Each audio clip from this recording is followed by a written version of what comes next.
Hello, Hathaway Brown mathematicians! Going to look at rational functions and how you can tell the difference between an intercept, an asymptote, and a whole.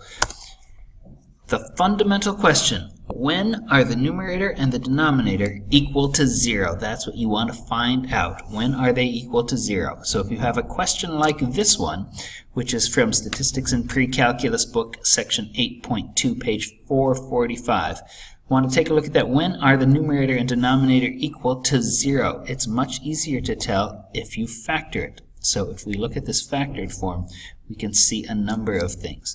We can see particularly that the numerator will be equal to 0 when x is negative 3/2. That would make that part of the numerator 0.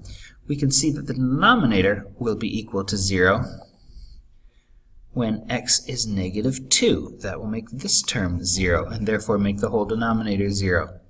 We can see that they will both be 0 when x is 3.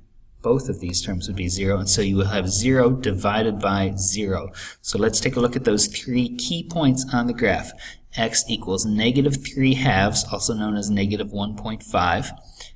X equals negative 2, where the denominator only is 0, and x equals 3, where they are both 0.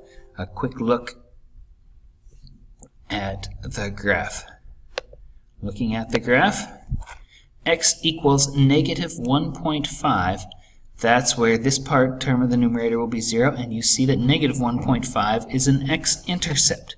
When only the numerator is 0, you get an x-intercept. X equals negative 2 was where the denominator was 0, the denominator only, and you can see from the graph x equals negative 2 is the vertical asymptote. If only the denominator is 0, it's a vertical asymptote. X equals 3 is the interesting point where both are 0. And so if I scoot over to x equals 3, it looks like nothing interesting is happening at 3. It just looks like it's about 1.8. But at the actual point itself, you will see that the function is undefined because it would be 0 over 0. And you see that there's a hole in the graph. There's a hole at 3.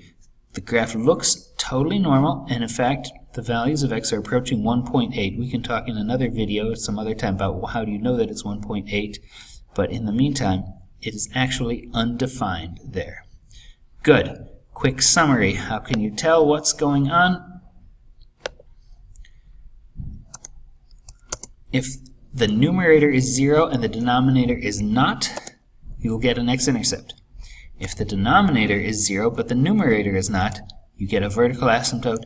And if both the numerator and denominator is 0, you get a hole in the graph. Thank you for watching.